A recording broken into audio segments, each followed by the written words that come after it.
शेख हाफिज़ बशीर मदुसनी सदर सरवा लाड़काणो समेत जी तो अज समाजता के तरफा लाड़काणे के बादशाह रवाम सां गॾिजी अॼु असां एहतजाज करे रहिया आहियूं उन सां गॾु चीफ ऑफ आर्मी खां चीफ ऑफ सिंध खां उन सां गॾु DIG Larkana IG Sindh SSP लाड़काणे खां मुतालबो था करियूं त खुदारा लाड़काणे जे अवाम के अमन की लहर सां छाए वञे। उन सां गॾु तव्हां ॾिसो त ही असांजा दोस्त बीठा आहिनि हेॾां बिरो हिननि जो 1.5 महीनो पहिरियां जेको आहे 200 मण सां गॾु अनाज जो ट्रैक्टर जो है गुम थी वियो आहे, फुर थी वियो आहे। उहो ख़ुदि SSP साहब के बुधायो आहे, DIG साहब के बुधायो आहे। उन जे लाइ कई एहतजाज थी चुका आहिनि त पर उन्हनि खे को रिलीफ न मिलियो आहे। लहण में रोज़ जे बुनियादनि ते फुरियूं धाड़ा चोरियूं जो क़त्ल गारत कबाले जहिड़ा ताज़ी तव्हां ॾिसो त लाड़काणे जे इंतज़ामिया हींअर सिर्फ़ सियासी मन घड़त में लगी पई आहे। अवाम बेयारो मददगार बणियो पियो आहे। इदारा ख़ामोश लॻा पिया आहिनि। को बि अवाम जे खे रिलीफ ॾियण जे लाइ तयारु न आहे। आख़िर असां उन जे करे ही सवाल निशान बणायो आहे त आख़िर लाड़काणे संभाल केरु लहंदो। इन तहत असां ही पंहिंजा जो उन्वान तहत असां रैली कढी आहे। तव्हां साफ़ इनके जस ॾियूं था जो अवां पंहिंजे वसार इन्हनि मज़लूमनि जा आवाज़ एवननि ते पहुचाइण में का बि कसर नथा छॾियो। असीं वरी बि अदलिया खां ऐं चीफ ऑफ आर्मी खां मुतालबो था करियूं त हींअर असां बेवसी शिकार थी चुका आहियूं। असांखे को बि इंसाफ़ ॾियण जे लाइ असां कंहिंमें उमेद नथा सम्झूं।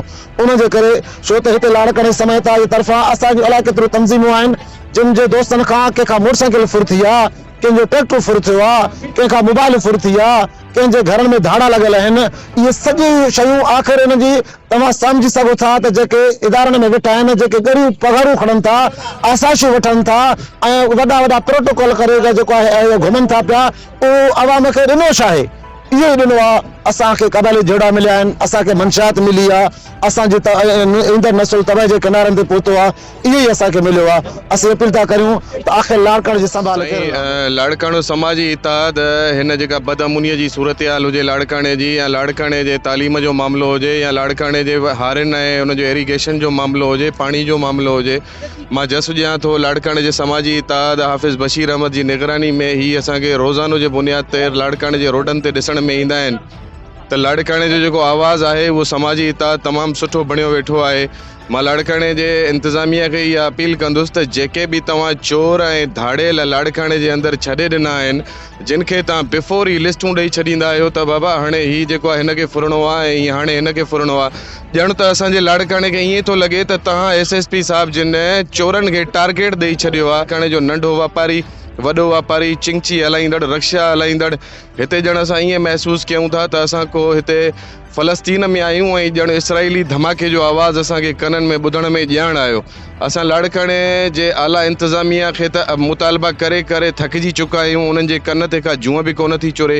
हिन वक़्तु असां IG सिंध ऐं CM मक़बूल बाकर साहब खां मुतालबो कयूं था, chief justice of Sindh high court खां मुतालबो कयूं था त लाड़काणे जे अमन ते नज़र रखी वञे ऐं हिननि आला इंतज़ामिया खां सवाल कया वञनि त छो आख़िर लाड़काणे में तमामु घणी बदअमनी आहे। हिन वक़्तु बदअमनीअ जी बाहि ॿरी रही आहे। ताज़ो इलेक्शन गुज़री आहे ऐं अञा ताईं हुकूमत नाहे ठही, पर जे ई माना इलेक्शन पंहिंजो पूरी थी त जेको आहे सो बदअमनीअ जी बाहि वेतरे वधंदी वई। शहरी पाण खे गैर महफ़ूज़ सम्झी रहिया आहिनि। हिन वक़्तु जेको आहे सो मज़दूर तबिको, शागिर्द तबिको ऐं मिसकिन माण्हू तमामु घणी अफ़रा तफ़रीअ में आहिनि ऐं उहे तमामु घणो परेशान आहिनि।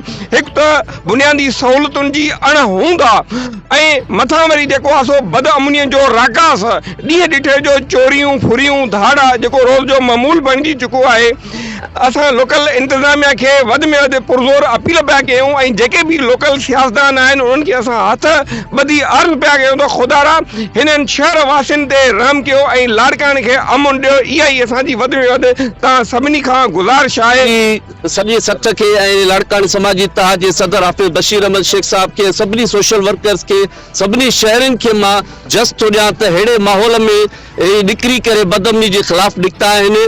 लाड़काणो तमामु घणे अरसे खां बदअमनी जे वर चढ़ी वियो आहे। स्ट्रीट क्राइम वधी विया आहिनि, कबाइली जहिड़ा वधी विया आहिनि, पुलिस जेका आहे गुम ऐं अघोर निंड सुतल आहे। इदारा सम्झ में नथो अचे त किथे गुम आहिनि, किथे सुतल आहिनि। हिते लाड़काणो तमामु ई बदतर सूरत हाल खे मुंहुं ॾेई रहियो आहे। लाड़काणे जा शहरी सरापा एहतजाज आहिनि, बार बार रैलियूं कढी रहिया आहिनि। अमन जे लाइ जेके आहिनि से आवाज़ उथारे रहिया आहिनि। पहिरियों बि कुझु ॾींहं अॻु रैली हिकिड़ी अमन जे लाइ निकिती हुई, पर हिन वक़्त ताईं को ख़ातिर ख़्वाह जेको आहे सो रेस्पॉन्स न मिलियो आहे। सो हींअर असां ॿीहर जेको आहे सो लाड़काणे जा सभु सोशल वर्कर शहरी हींअर गॾु थिया आहियूं, हिकु पुरअमन रैली कढी रहिया आहियूं। त असांजो सिर्फ़ु ऐं सिर्फ़ु हिकिड़ो मुतालबो आहे त असां लाड़काणे वासियुनि खे सिर्फ़ु ऐं सिर्फ़ु अमुन खपे। जेकॾहिं अमुन हूंदो त लाड़काणे जी हर शइ सुकून में हूंदी, लाड़काणे जी मैशियत, लाड़काणे जो ॿार बच्चो नंढो वॾो सभु सुकून सां पंहिंजी ज़िंदगी गुज़ारे सघंदा।